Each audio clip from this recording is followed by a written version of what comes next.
went into effect that banned abortion. Other states passed new limits quickly. Some states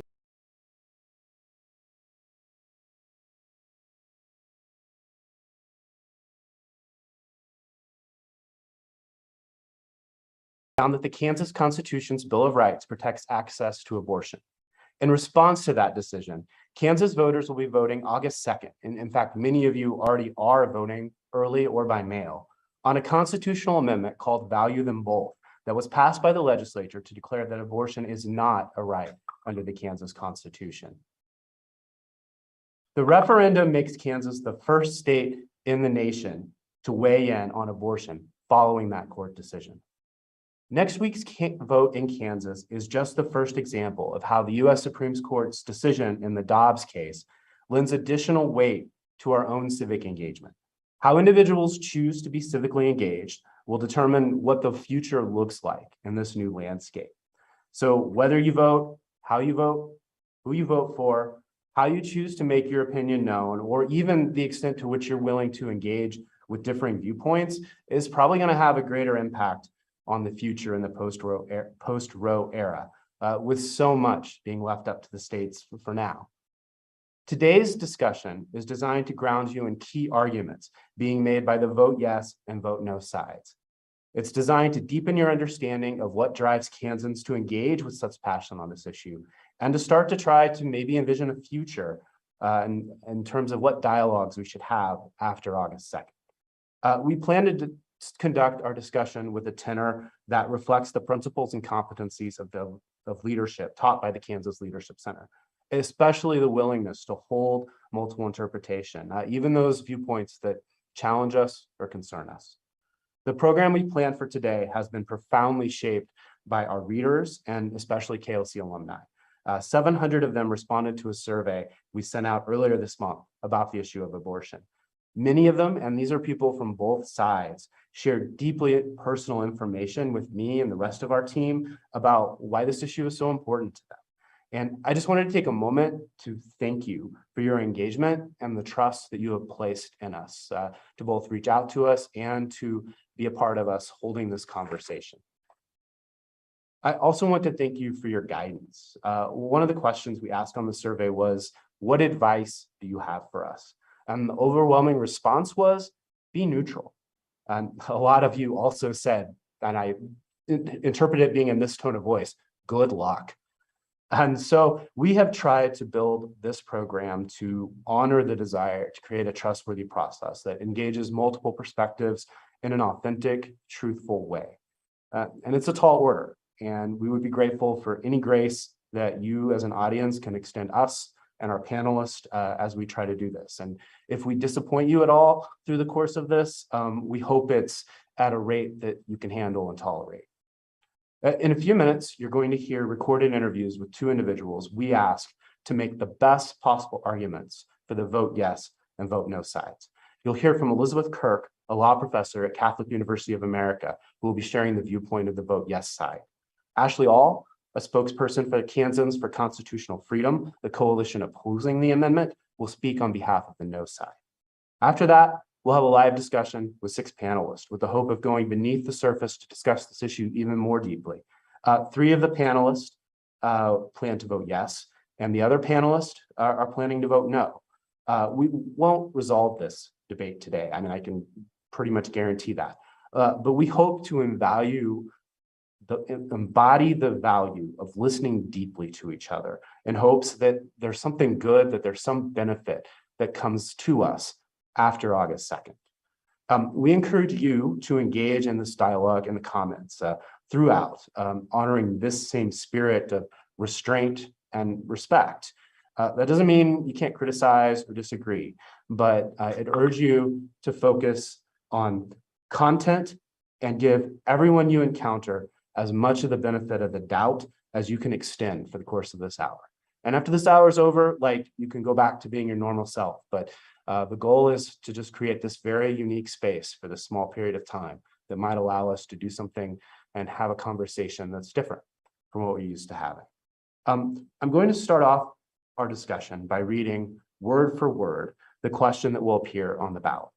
The goal is to give us a common grounding in what we're voting on, because that's just going to drive so much of our discussion today. Question submitted, constitutional amendment. Vote yes or no. Explanatory statement. The value them both amendment would affirm there is no Kansas constitutional right to abortion or to require the government funding of abortion, and would reserve to the people of Kansas through their elected state legislators the right to pass laws to regulate abortion, including but not limited to in circumstances of pregnancy resulting from rape or incest, or when necessary to save the life of the mother. A vote for the value them both amendment would affirm there is no Kansas constitutional right to abortion or to require the government funding of abortion, and would reserve to the people of Kansas through their elected state legislators the right to pass laws to regulate abortion. A vote against the value them both amendment would make no changes to the Constitution of the state of Kansas and could restrict the people through their elected state legislators from regulating abortion by leaving in place the recently recognized right to abortion. Shall the following be adopted? Section sign 22, regulation of abortion. Because Kansans value both women and children, the Constitution of the state of Kansas does not require government funding of abortion and does not create or secure a right to abortion. To the extent permitted by the Constitution of the United States, the people, through their elected state representatives and state senators, may pass laws regarding abortion, including, but not limited to, laws that account for circumstances of pregnancy resulting from rape or incest, or circumstances of necessity to save the life of the mother. And then the two options to vote, yes and no.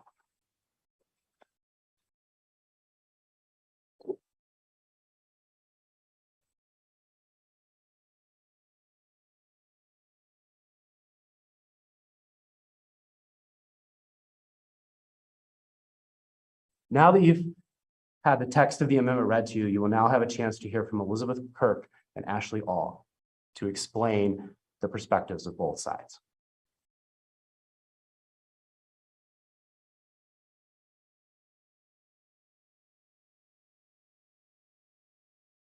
I'm Elizabeth Kirk. I teach law in the area of law and the family at Catholic University Columbus School of Law, and I direct its Center for Law and the Human Person. I grew up in the Kansas City area, and I was one of the chief witnesses in the legislative hearings on the Value Them Both amendment. Hi, I'm Ashley All. I'm spokesperson for Kansans for Constitutional Freedom, the main organization that is opposing the constitutional amendment on the ballot in August. It is actually a coalition of quite a lot of groups, some that maybe people are familiar with, Planned Parenthood Great Plains, ACLU Kansas, Kansas Values Institute, but also we have kind of a broad network of organizations like Kansas the League of Women Voters of Kansas, Women for Kansas, Mainstream Coalition, and then local groups all across the state that are working to stop this amendment and protect constitutional rights here. In 2019, the Kansas Supreme Court found that all Kansans have a right to personal autonomy, which is a kind of broad right to make decisions about their lives, about their bodies, free from government interference. Within that was a right to access abortion. Not an unlimited right, it is a limited right. There are numerous regulations on abortion already on the books, and those are still in place. They did strike down one specific procedure that is used oftentimes to save the life of a mother in a difficult pregnancy situation. And so following that decision in 2019, legislators decided they wanted to put an amendment on the ballot that would remove that right to access abortion. And so in 2020, they actually tried and failed. A bipartisan coalition of lawmakers actually blocked the amendment from going on the ballot. After the 2020 elections, there was some shift in the legislature, and as a result, they were able to put it on the ballot. They were able to pass it with 2/3 majority in January 2021 and put it on the ballot in 2022. And as you know, it's on the primary ballot, which is a little unusual. Something of this magnitude often would go on a general election ballot, but legislators chose to put it on the primary ballot in 2022. So back in April of 2019, the Kansas Supreme Court, in a case called Hodes and Nauser versus Schmidt, held that our 1859 state constitution has a natural right to abortion in it.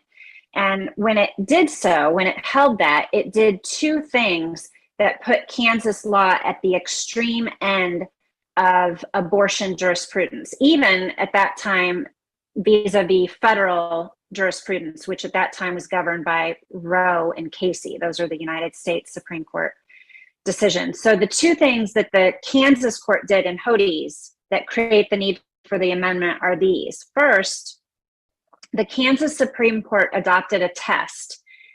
Some of this is legal, terminology, but they adopted this legal standard called strict scrutiny. And that test will now apply henceforth to any law regulating abortion that's challenged in a Kansas court. And under that test, and here I'm referring to the Kansas Supreme Court's own words, that any law relating to abortion will be, quote, presumed unconstitutional. And any law, it's presumed unconstitutional, and it's then subjected to a really intense scrutiny under which the state defending the law will almost always lose. And lawyers colloquially call this test strict scrutiny. They call it strict in theory and fatal in fact. So it shows you it's a really high bar for a law to face. And it's such a high bar that the Supreme Court of the United States actually rejected that test as the right one for abortion cases 30 years ago. They said that abortion involves too many competing interests, especially as the pregnancy develops, and that strict scrutiny wasn't the right test. So the Kansas Supreme Court adopted the most stringent test. And under that test, all existing Kansas abortion laws and any future ones are likely to be struck down.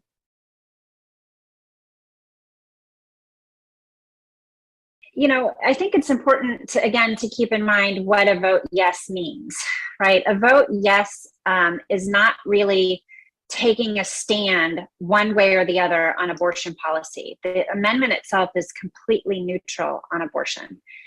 So I think what a vote yes does is it's kind of a vote of confidence in the people of Kansas to be able to engage one another as they have in the past and to work together to embody in law the abortion policy that they think best reflects the needs and wishes of Kansans. So all it does is it removes this right to abortion that the Kansas Supreme Court found and just return to the people of Kansas the ability to regulate abortion. But if you think of it like a balance or a teeter-totter, right now it's like this, right? The Supreme Court has spoken, and every law is presumed unconstitutional, and once challenged, it will likely be found unconstitutional and struck down, right? And so the value in them both amendment, all it does is restore the balance here. And now we can engage one another, persuade one another, persuade our legislators. If they enact laws we don't like, we can vote them out of office. So basically, the amendment will give politicians the right to pass any law they want regarding abortion, including a complete ban. There are no exceptions outlawed or outlined in the amendment. But if you read the amendment, it's actually quite confusing. It does say that we are giving our elected leaders control over regulating abortion, but it also mentions abortion, or it mentions rape, incest, and the life of the mother in a way that I think is confusing to some people. They may look at that and think that those specific exceptions are carved out, but in fact they are not. So what the amendment does is eliminates our right to access care and gives that decision power, gives that power to politicians to, again, choose to regulate abortion in any way they want, including a total ban. I should note that abortion is already heavily regulated in Kansas. It is banned after 22 weeks. Government funding of abortion, another thing they mention in the amendment, is already outlawed. And there are numerous other regulations, including waiting periods, parental consent, already on the books, not to mention just the regular, medical supervision that the Board of Healing Arts gives to all medical facilities, including surgery centers. So there is quite a lot of regulation already on the books, but this allows politicians to go even farther. And that is what we are concerned about. A no vote maintains the common sense regulations and restrictions that are already on the books in Kansas regarding abortion. And it protects our right to make these decisions for ourselves and our families free from government interference. What a yes vote absolutely means is that the door is open to a complete ban. And we've seen in recent news stories and just from a bill that was introduced in the 2022 session, that is exactly where we believe they intend to go. A bill was already filed that bans abortion outright. It has no exception for rape, no exception for incest, and has only a very narrow exception for ectopic pregnancy. No broad, exception to save the life of the mother. And not only that, it criminalizes it and makes it a felony. So we are very concerned that is where we're headed if this amendment passes. We expect the legislature to move very quickly to ban abortion completely with no exceptions for rape and incest. We've seen that in other states, and we've also seen the consequences. So we are very concerned about that. They have tried to be, coy about their intentions following the vote, but there have been numerous indications over the years, and also just recently about their intentions to ban it completely. The argument that the value of both amendment would lead to a ban, I think, is an extreme hypothetical, right? I think the best judge of what the people of Kansas would do is the kinds of laws that they have passed in the past. And I think, Kansans typically have passed moderate regulations on abortion that the vast majority of Kansans and Americans agree on. And so, again, I think if you think of it like this balance or this teeter-totter, I mean, is it possible that once equilibrium is restored, some people are going to say, I'd like to ban abortion, right? I mean, yes, that's the United States. We have people all over the spectrum. But the reality is most Americans agree that there should be some restrictions on abortion. And the reality is that right now, there's no ability to have those conversations with one another because the Supreme Court has tilted the balance permanently this way, right? There's no value to discourse or conversation or engaging one another because no matter what we come up with, right, it'll be presumed unconstitutional from the get-go. Why would the legislature even waste their time and resources talking about laws that are going to be presumed unconstitutional? So I think to throw out the specter of a possible ban is really creating fear based on a remote hypothetical that completely ignores the actual reality that we have right now. In order to pass any law, if the balance is restored, in order to pass any law, we have to convince one another. The majority of voters vote no in August. Abortion will remain heavily regulated. Those regulations and restrictions that are already on the books, banning after viability, government funding of abortion being outlawed, all of those will remain in place. But people will still be able to access care if they need it in cases of abuse, rape, and in cases when, unfortunately, sometimes pregnancies have life-threatening complications. So really, the no vote is kind of middle ground where you continue to maintain regulations and restrictions, but you're also able to access care when you need it. I think Kansans have a unique opportunity right now to protect our constitutional rights here at home following the decision to overturn Roe, which stripped people of rights at the federal level. We have a unique opportunity to protect those rights and protect women across the state and make sure that they're able to make these decisions for themselves and their families with their doctor, with their faith leader, and with their support community. This amendment will absolutely mandate government control over our private medical decisions, and pave the way for a total ban on abortion in Kansas. And Kansans, by and large, support access to abortion. The vast majority of Kansans believe that there are situations when it is necessary and should be available. And we believe that they will vote no and continue to maintain the regulations that are on the books, but also maintain our constitutional right to access. Very important to understand, a yes vote is neutral on abortion. It's not tipping it back this way. It's not a personhood amendment or something like that. It's a completely neutral amendment. So it's just a vote of confidence in the people of Kansas to work this thing out. And abortion has, very complex moral and legal questions involved those are exactly the kinds of things that are typically best worked out by legislatures, where we can have expert testimony from physicians or psychologists or whatever the field is. It's important that we talk to one another and learn from one another, and that isn't going to happen under the current HODI's regime.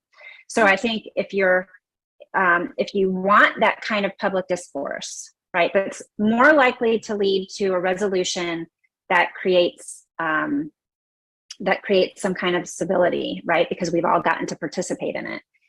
Then that's what a yes vote is. I mean, a no vote says we don't want to have that conversation, right? We're comfortable with an unlimited, unregulated abortion regime in the state of Kansas, because that's what will happen with the application of this test. I think without value of them both, what we'll see eventually is we'll see each of these laws challenged. Most of our laws will be struck down. It will have a chilling effect on any new legislation. As I said, Kansas, the legislature is going to be reluctant to take up any abortion regulation. I think we'll see, given the telegraphing and the decision, I think we'll see required taxpayer funding, even of elective abortions. And then what we'll see, which we've already seen since 2019, is we'll see the number of abortions creeping up as Kansas becomes what, again, in their words, a haven state, right, for abortion. So abortion's already up 13% in Kansas since HODI's, and that'll just continue. After 50 years of Roe, at least 2 generations of people growing up and living under Roe and Casey, even though, of course, we've had this fraught abortion debate in our country, we really haven't had to talk to each other, right? And I've had so many conversations just in the last few weeks with people that are unsure, that disagree.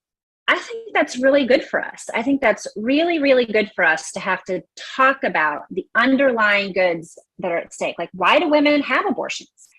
Why aren't we talking about, the poverty conditions? Why aren't we talking about, the failure of some fathers to support women and their children? Why aren't, all these various questions? Like, I'm so excited that we get to talk to one another. And to your question about what do we agree on, I think most Americans and most Kansans agree that those are causes for concern.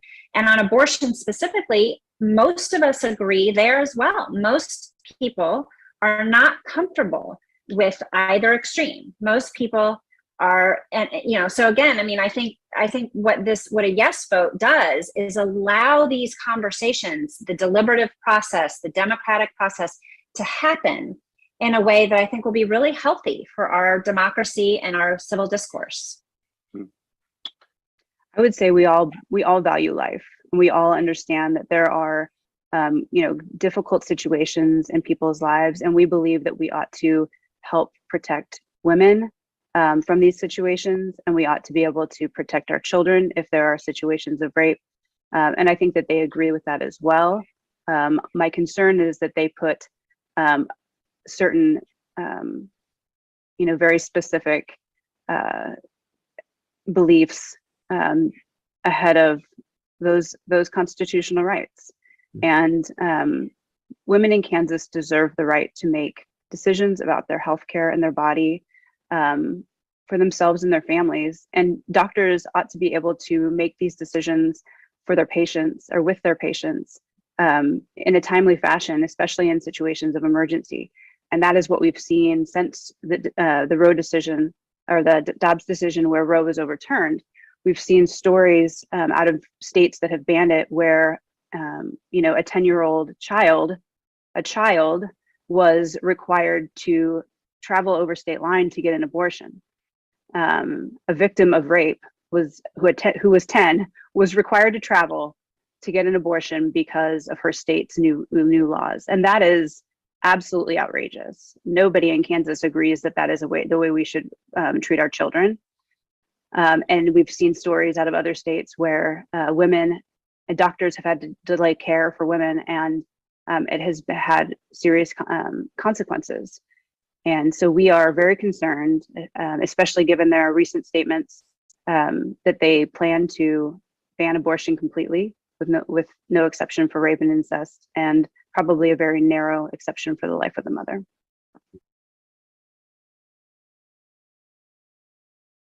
They are the law of the land until further, you know, until somebody were to challenge them. But it's been 3.5 years and no other legal challenges have happened. So I think that is unlikely, despite what the other side says. These laws are in place and enforced. Providers in this state follow them. And another thing to note, you know, some of the language and the messaging from the other side, talking about how Kansas isn't, you know, unregulated, and how Kansas has, you know, so many late-term abortions, that it's absolutely false. Kansas has not had a post-viability abortion, meaning after 22 weeks, in years. There hasn't been one, zero since I think 2018. Okay. So I think it's important to keep all those facts in mind when we're looking at whether this amendment is even necessary, which I would argue it is not. Again, abortion is heavily regulated here. And all this does is open the door for a total ban on abortion with no exceptions, and takes away the constitutional rights of women across the state of Kansas.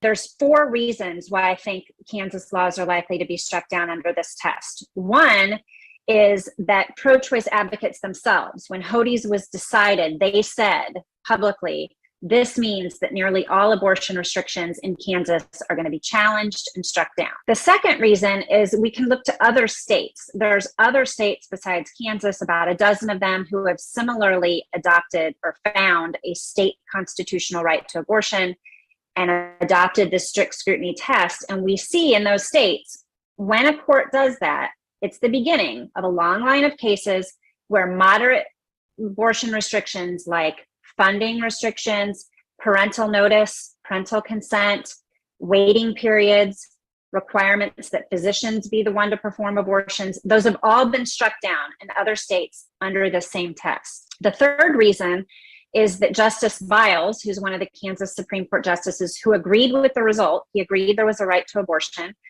he wrote separately to disagree with the strict test the court adopted. He thought the court should adopt a lesser standard.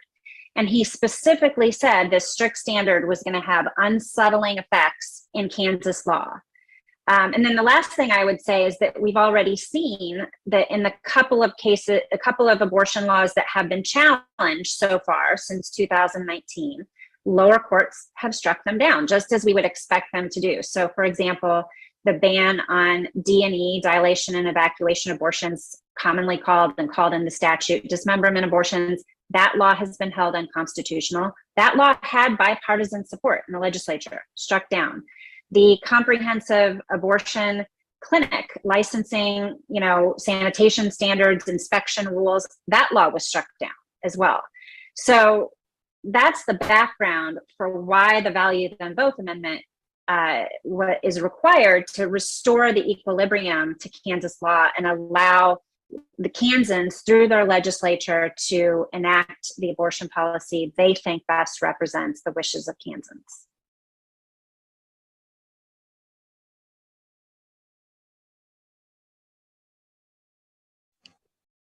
Thank you, Elizabeth and Ashley, for sharing your insights with us. And thank you to Julian Montes, who is the producer who created that video for us.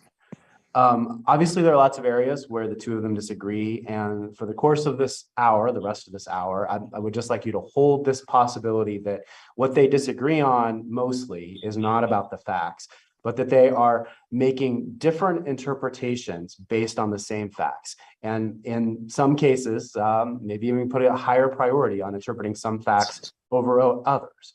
And the hope was that by placing them next to each other, we could really see points of convergence and points of divergence that might be informative as we all go out to vote. So now that we've had each side put its best foot forward, I want to turn to our live panel to deepen the conversation.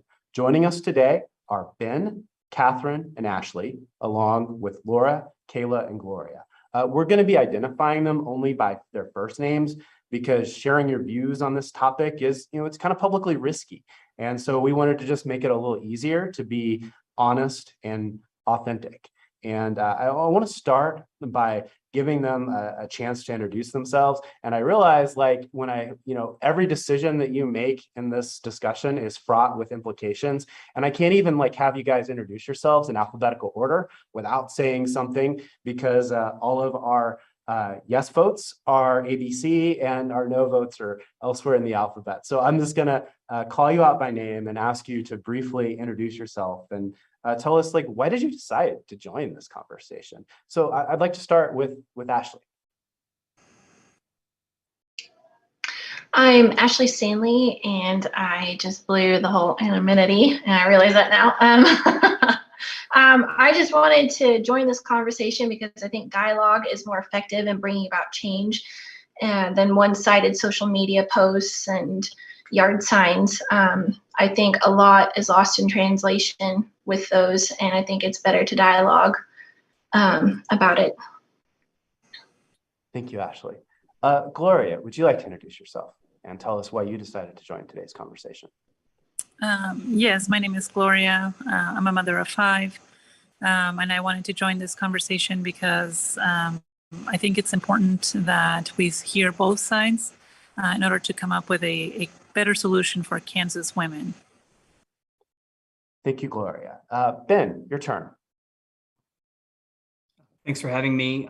Ben, I'm a lifelong Kansan resident of Wichita, married and father of 2 young boys. I joined this conversation because I care about representative democracy. I care about the discourse that we engage in that makes representative democracy necessary. And most of all, I care about the community, not only that I live in, but that my boys live in and will inherit. And I think that this conversation and mapping out the kind of community we want to live in for human flourishing is really important. Thank you, Ben. Kayla, what about you? Could you introduce yourself and what made you want to be part of this call? Yeah, I'm Kayla, and I'm also a lifelong Kansan. I have 3 children. I decided to join this today. I think that it's really important that we do have dialogue and not just hateful, rhetoric, and be able to talk calmly about why we, think the way we do, what viewpoints shape how we vote, and all of that. So I am just ready to share my opinions. Well, thank you, Kayla.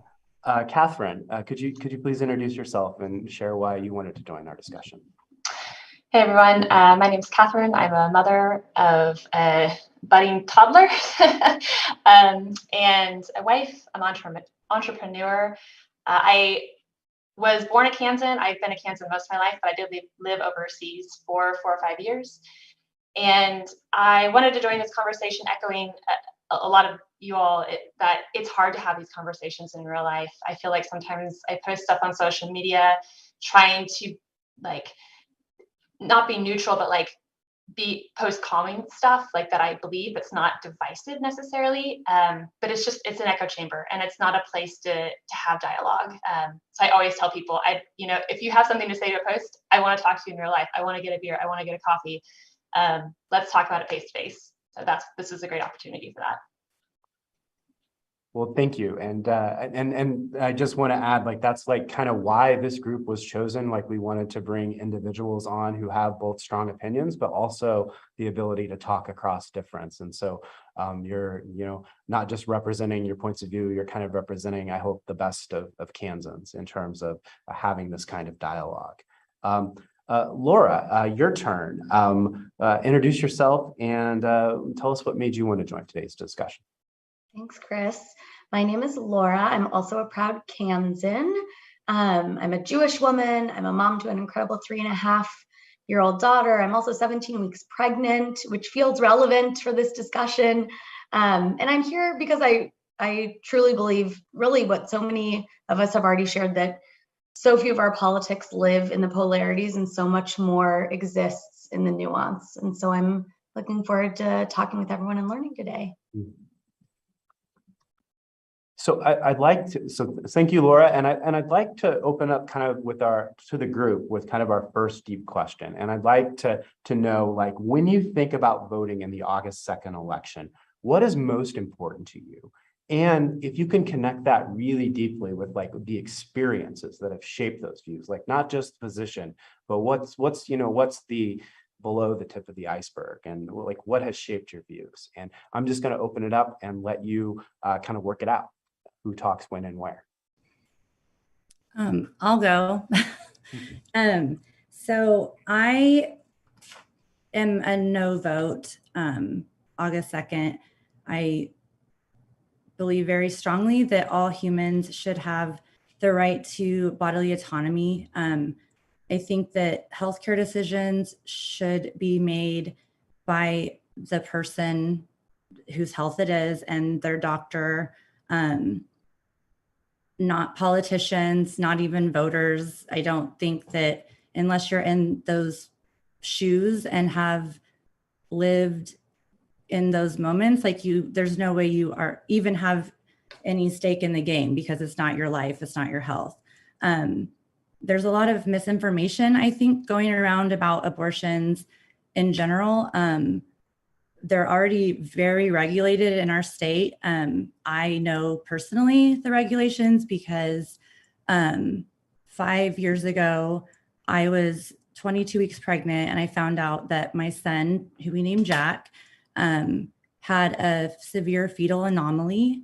And so they deemed him incompatible with life. And so what that means is basically, if I would have kept on with the pregnancy, then I could have miscarried, which is more dangerous because it's just spontaneous. You don't know what's going to happen. And also with his severe anomaly that he had, basically, if he would have made it through birth, he would have just suffered every second, minute, maybe a day, until he died. And so I said, I have children, and my job as a mom, I feel, is to protect my kids and make sure that they have the best life that they possibly can. And so when we found this out about our son, I just couldn't imagine him going through that with just, the little life that he had, just being pain and suffering, because there was nothing medically they could have done to help him. And so since I was already 22 weeks in our state, that's too late to have an abortion. You have to have 24 hours before to get counseled. Then you have to have the procedure. And at that point, I had to give birth to him. So it was 4 to 5 days, and then you have the follow-up. So that window is it's not just like a day, it's actually a pretty, at least a week. So it was too late to do it here. So we had to travel to another state. There was only, I think, 5 places, and this was 5 years ago, that you could go. I didn't have any funding from the government. It was actually Kansas Abortion Fund that helped us to pay for the abortion, but then we also had to fly, stay a week, leave my kids here, not work, all of that. So and also the place that I went, they had to go over my file to make sure that it was actually a medically necessary procedure for our son. So it's not like they're just going to do any abortion because somebody is like, oh, I don't want to, have this baby. They're doing this for women and families like myself who had to make the horrible choice that I did. But I think that only I could have made that choice. I don't think that anyone, unless you've been in that situation, can possibly even understand the pain and suffering that I had to go through, that I still go through. So I just think that it's really important that, more stories are out there, just with what women are dealing with on a daily basis. And, not just mine, but everyone's is valid, and it's their reason because they're living it and they have to, go through the traumatic experience of,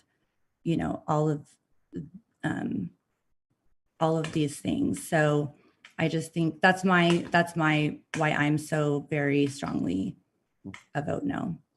Well, I'm sorry for your loss, and thank you for being willing to share your story. Thanks. Who would like to speak next? Yeah, I'll go. Thank you, Kayla, for sharing that. I appreciate learning your perspective. So the experience that I've had with this happened when I was 19. My best friend at the time got his girlfriend pregnant. And she, with pressure from her mother, was going to get an abortion. It was very much contra the stories that you typically hear. He reached out to her several times, offered to marry her, offered to obviously support her. His parents reached out to her, offered to support, said, we'll adopt the baby. You can walk away entirely if you want nothing to do with the baby. Really just went leaps and bounds. And she went ahead and did it anyway. Didn't consider the fact that he was the father of this child at all. And it absolutely crushed him. He was devastated by it. And had very long-term effects for him. And being his best friend, I walked with him through that difficulty and see what it did to him. I said, what I also saw what it did to her and the people around them. And it was very traumatic for everybody involved.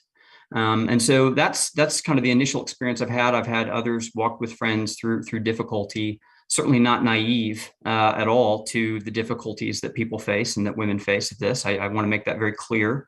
I don't know. It's interesting that a majority of people who call themselves pro-life are women, women who have had children, many of them through complications and things. They're not naive to this.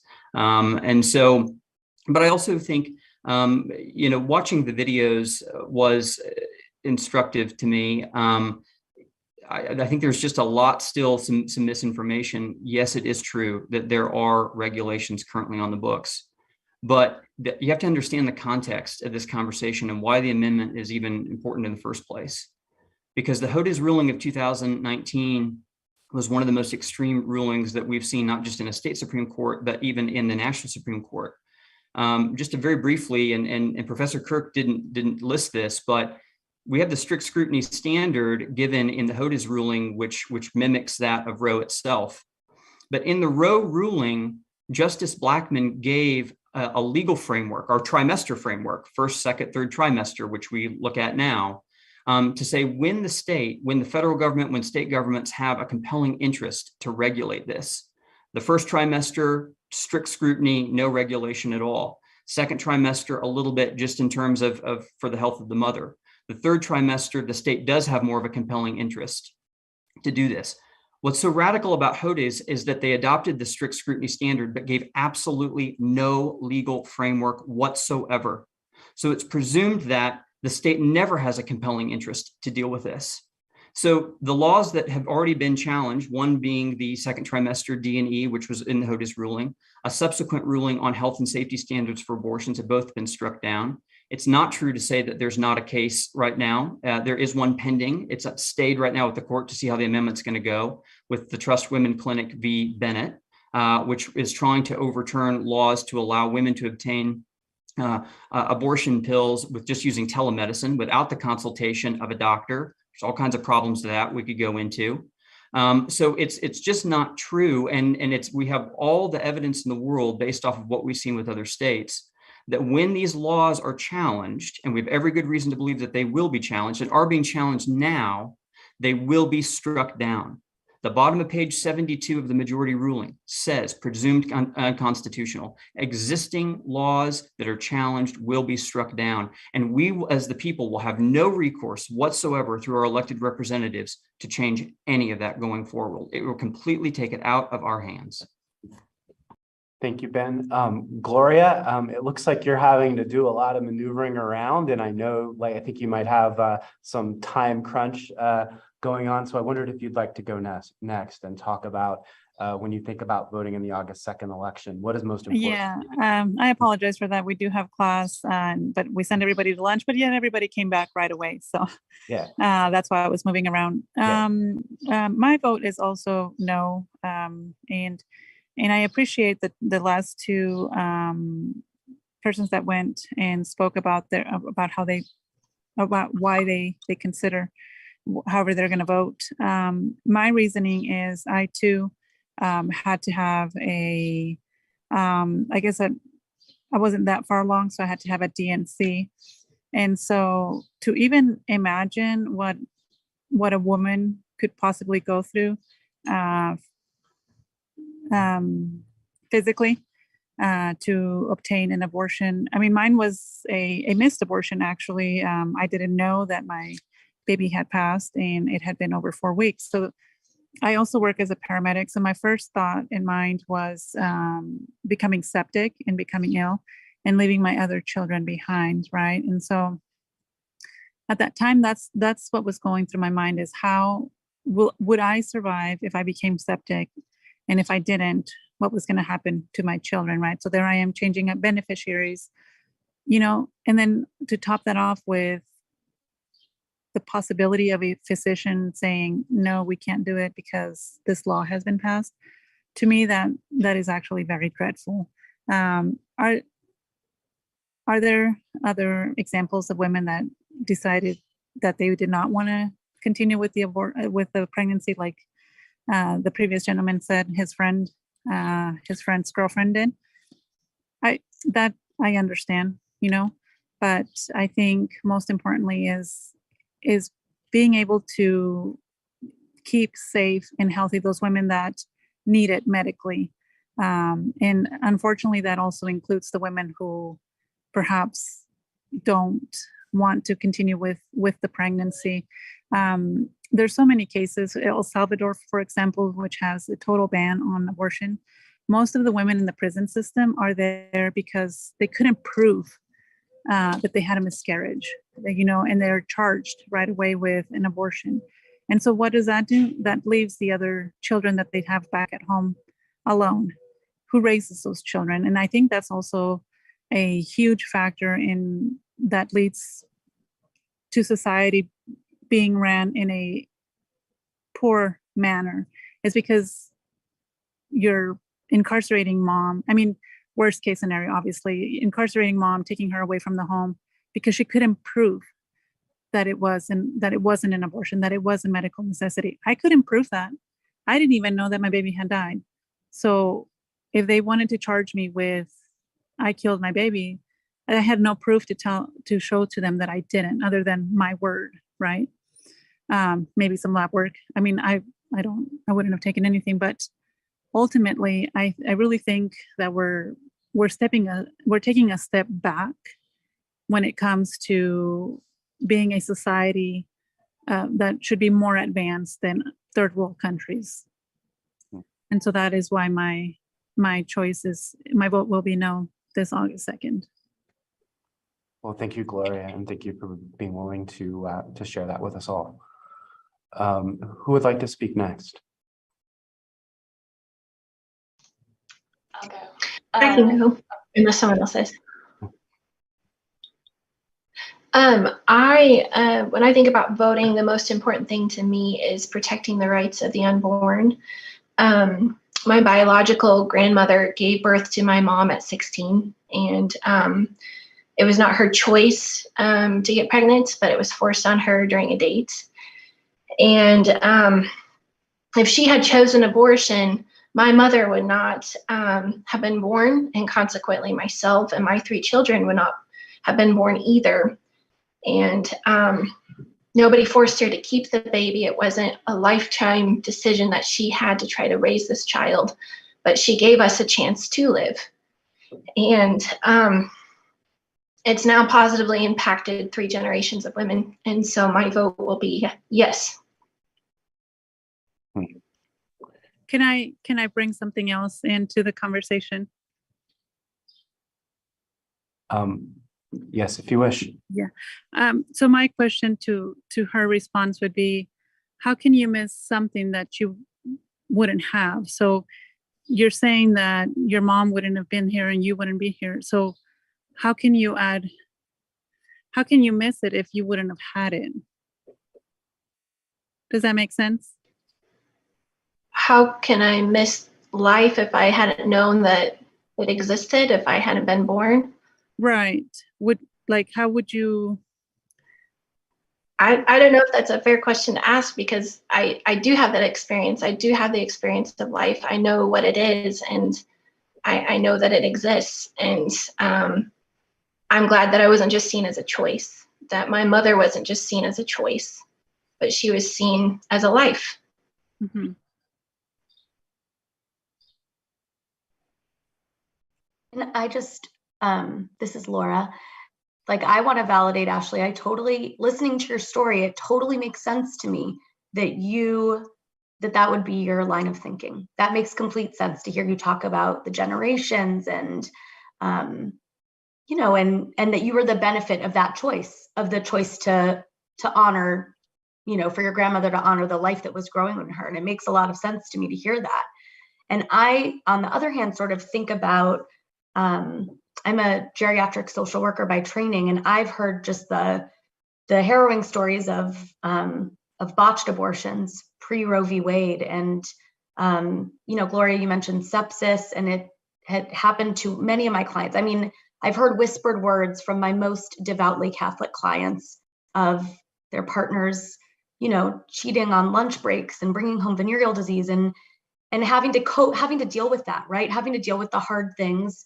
And you're right, the hard choices that come up in life. And so part of the reason that I'm voting no is I know, and I've heard, and I've borne witness to so many of those stories of lost friends, of lost siblings, they've told me, I've heard with my own ears, going up to a hotel room, meeting someone they didn't know credentials for. And I think, I hear all of the concern for life, and my concern is also for life. And I'm concerned that if this passes, I'm really concerned for the lives of women who will be seeking abortions. And so I would say to Ben and Catherine and Ashley, I really genuinely honor your perspective, and you can change hearts and minds. Ben, when we were orienting, said the most sincere and honest thing, which I loved. Ben, you were like, I'm here to change hearts and minds, right? I'm here to change people's perspective. And I was like, I don't pretend to change anyone's perspective, but I think that's an awesome mission, to Ashley, to tell your story and to make sure people know that. And Ben, to say all these incredible legal precedents that you're talking about, and to help people know that there are options. And I'm totally for options, but I'm totally terrified of a land where women don't see that there are options. And I know that it will lead, because I know that it did in the past. I know in my heart of hearts that it will lead to dead women. And I worry about the sanctity of life too, just sort of from a different angle, I think, based on my experiences. I appreciate that. And let me just say that if Laura and I lived in the same town, I think we would be great friends. And I know we need to get Catherine in here, and I want to respect that.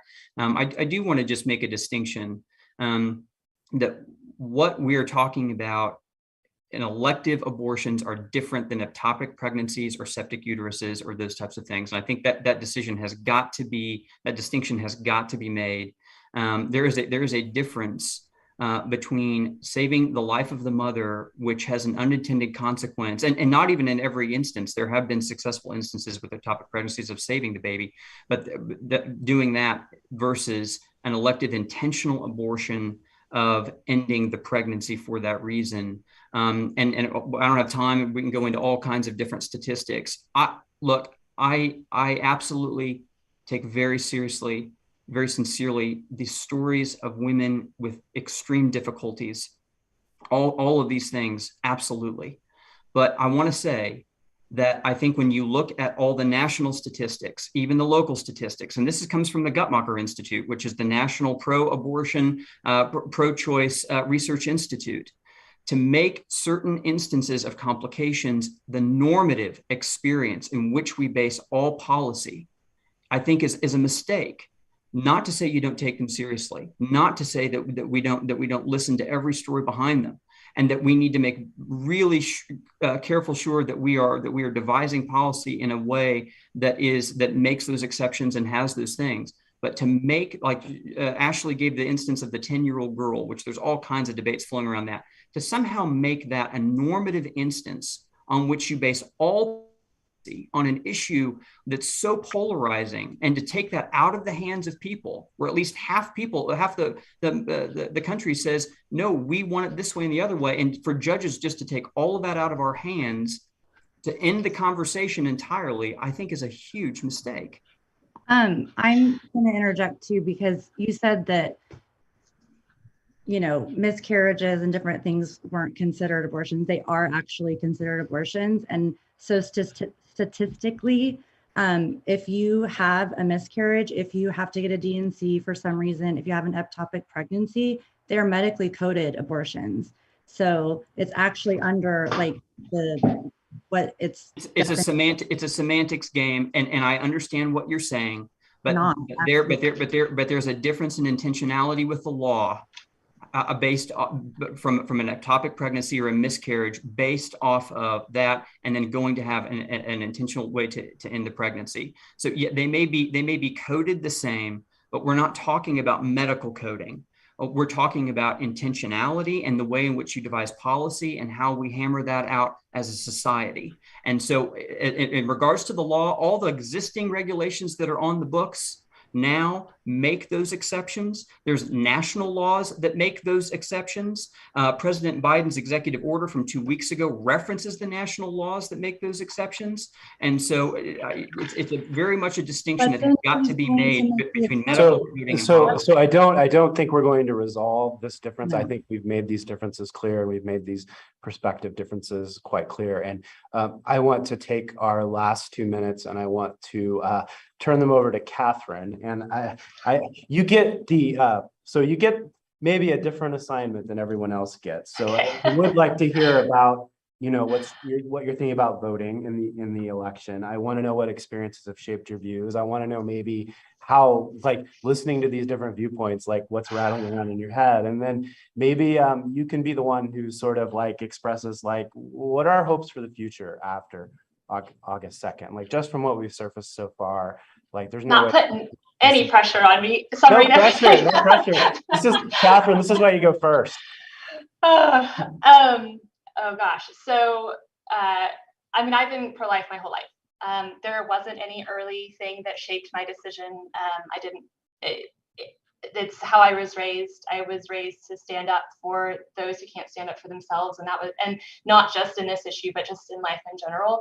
And so I feel like the unborn are fully human, should have rights that we consider just like everyone else. And yes, we need to take that into consideration, the mother's rights. And we're in this really hard decision where there are mothers that have incredibly difficult decisions to make. I wasn't ever at a point where my own doctor, when I had my first child, this wasn't a consideration for us, but from about 2 weeks after conception, because I already knew I was pregnant, I started to have complications. I had a lump growing. I ended up having a very, very difficult pregnancy, which ended up with my daughter being born 2 months early and us staying in the hospital for a month and a half with her. And so there is some aspect of me that does understand a pregnancy that is terrifying and difficult. And through that, I was actually able, there was moments where I was like, I thought when I became pregnant, being pro-life my whole life, I was like, I'm just going to instantly bond with my child and I'm going to know that it's like fully human, because I did logically. But I understood, like, while it was, especially with my complications, like what I saw as a baby bump was actually just fibroids. And so there was a lot of disconnect with my pregnancy. And it wasn't until she was almost born that I could really connect. So I could kind of empathize with like, and this isn't everybody. So that some women like yourself, Kayla, and I'm so sorry that you went through that. Like you wanted your child and you wanted the best for him and you didn't want him to suffer. But there are a lot of other women out there who make these decisions for socioeconomic purposes, and many women who change their mind because they see their ultrasounds and they realize like this is a baby that I need to give a chance, and I need to take care of this child the best I can. There are so many social issues that are wrapped up in abortion, and whether it's from like our society almost basically requiring both parents to be full-time working to even support a family, that's a problem. The fact that we are a country where our maternal health is worst in developing countries, that's a problem. The fact that we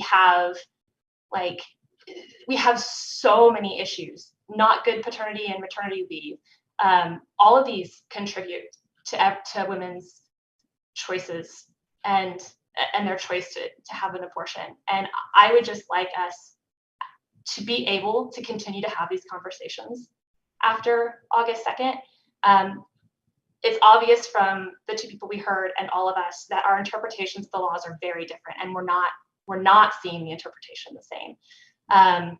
But no matter what, I want us to continue to have the conversation, and I want us to be open to each other, and not just assume that the other side is stupid, that we don't see, like, that we hate women, or that the people who want to have like abortion available don't love babies. You know, I want us to be able to meet in a respectful way, and I want us to also look at our whole lives and to look at how not just our like slimline view of abortion, like what our view is there, but like how does all of our choices in life reflect like our cohesion? Like if we're pro-life, are we pro-life in all ways? If we are pro-choice, are we taking these standards that we're putting on other people onto ourselves in every way of our life to help our society, so we get to a place where women don't feel, we get to a place where women feel supported to be, so they don't feel pushed into a corner to choose abortion, no matter what the law says. Well, thank you, Catherine. Thank you to all of our panelists for sharing your stories today. I really appreciate it. And I believe our audience is deeply grateful to you. And you definitely exemplified what I think is probably the best dialogue I've ever heard about this issue. And so we have a vote on August 2nd. And I guess like my ask for you as voters is that as you go in and you make your decisions, it probably won't change your mind, but keep these 6 stories in mind and the differences in them and the connections that we built today.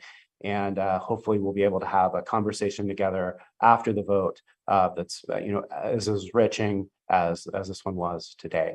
So thank you for joining us, and thank you for being a part of building a public square for all to lead. And we will see you next time. Thank you, everyone. Thank you, Chris. Thank you, Chris. Thank you.